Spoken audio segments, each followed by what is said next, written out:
Bienvenidos al podcast Costa Brava y Pirineu de Girona. Vive el doble. Hoy vamos a hablar de un tema que está muy en auge en el turismo misterioso. Una forma de viajar que pone el foco en lugares singulares, mágicos, marcados por el pasado o por hechos históricos, espacios que invitan a conocer la historia del territorio desde una visión diferente.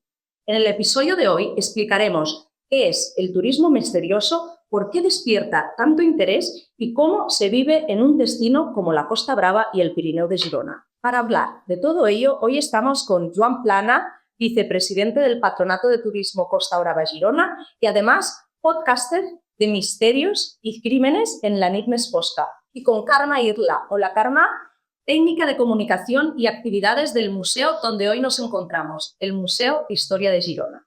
Joan, ¿hemos definido bien qué es el turismo misterioso? Sí, yo creo que es un ámbito que es nuevo, pero sí es cierto que recientemente pues, ha adquirido más relevancia que ha tenido en el pasado. Al final explora pues, un ámbito que sí forma parte de la naturaleza humana, ¿no? Que cierta fascinación que sentimos por todos los episodios oscuros, sentido del pasado.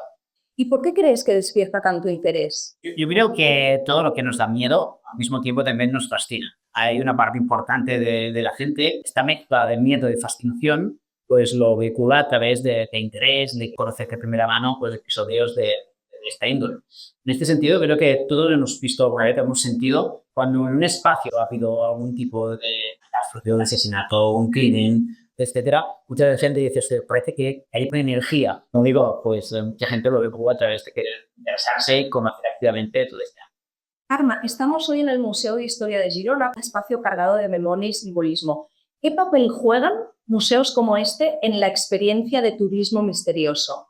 Aportan un plus porque tienen testimonio de un legado patrimonial, cultural, como en este caso espiritual o religioso, pero siempre con un rigor histórico. ¿Cómo se consigue emocionar sin caer en el morbo?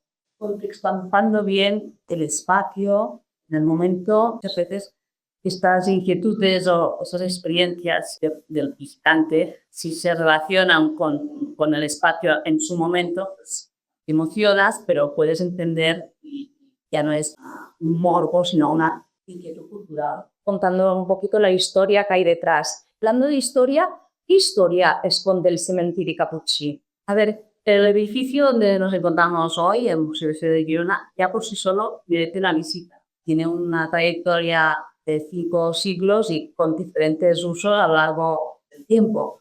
Hoy nos encontramos en un espacio sorprendente que es el cementerio Sicadero, una de las etapas históricas de este edificio, que fue un convento de frailes capuchinos. ¿Y qué lo hace tan especial? El ritual mortuorio propio de los frailes capuchinos, que desde el siglo XVI, solo para su comunidad, los colocaban sentados en este nicho, se tapiaba y los líquidos corporales se iban diluyendo con tapiarse el espacio sin oxígeno y humedad, lo que provocaba es que al cabo de 2 años, cuando se extraían, habían quedado momificados. Y después estas momias se limpiaban con vinagre, se exponían al sol, se les vestía con el hábito de fraile y después estas momias se colocaban en una habitación contigua, que era parte de unión de devoción entre los frailes vivos y los difuntos. Claro, esto es una cosa que nos parece morbosa un poco, pero tenemos que contextualizarlo en la época barroca y cómo se entendía la muerte en la época barroca, donde la vida terrenal era efímera y la vida más deseable era la del allá. ¿Por qué crees que espacios como estos nos gusta visitarlos? ¿Es por morbo, es por curiosidad? Yo creo que es un poquito de ambas, pero no ser una experiencia tan morbosa como los cementerios secaderos también de la comunidad capuchina en Italia, el convento Barberini en Roma y el de Palermo en Sicilia. En estos 2 ejemplos italianos, este ritual no solo era de uso de la comunidad de frailes capuchinos, sino que también la ciudadanía quería también practicar este ritual. Allí sí que nos sorprende más la experiencia, que puede ser más morbosa o turbulenta. ¿De qué época estamos hablando? ¿Siglo XVI, XVII? Y aquí en Girona tenemos varias leyendas, como la de la bruja de la catedral o las moscas del sepulcro de San Narcís. ¿Os podrías contar alguna de ellas? Sí. San Narcís y las moscas también está relacionada con la muerte durante uno de los periodos de asedios de la ciudad por los franceses, con tropas de Felipe el Ardid, profanaron la tumba del patrón de la ciudad, el obispo mártir. Lo que pasó es que desde el sepulcro salieron otro ejército de moscas que tuvieron diferentes bajas entre los soldados franceses y sus caballos. Ayudaron a las moscas a convertir en unas moscas patrióticas y que están pues muy relacionadas, ¿no?, con Girona. Joan, ¿qué papel juegan este tipo de leyendas en la construcción del turismo misterioso? Bueno, yo creo que es bueno aprovecharlas precisamente para el turismo, porque las leyendas son una parte importante de la identidad de cada sitio. De hecho, todas las comunidades del mundo tienen sus propios mitos, sus propias leyendas, ¿no? Las historias explican en parte el origen de la comunidad o explican momentos importantes de la historia de esta comunidad. Uno de los posibles efectos perjudiciales que puede tener el turismo es una cierta pérdida de identidad de la comunidad de origen, ¿no? Se compara con un paquete mágico, ¿no?, que cada de una forma que se naturaliza. Yo creo que precisamente dar un uso a las leyendas autóctonas como un elemento de despertar el interés de la gente que nos visita sí que ayudan pues, a construir estos referentes comunitarios. Y aquí en el territorio donde nos encontramos, en la Costa Brava y Pirineo de Girona, existen muchísimos enclaves misteriosos para los más valientes. En Olot, Lloret, Figueras, que encontramos cementerios modernistas que despiertan un gran interés. ¿En qué destacarían estos cementerios? El cementerio modernista, sobre todo en el caso de Lloret, explica bien una parte también de nuestra historia, es como modernismo conectaba muy bien con, por ejemplo, una conexión entre la civilización humana, digamos, y la naturaleza. Y esta conexión intentaba trasladarla a todos los ámbitos del discurso, incluso a la muerte.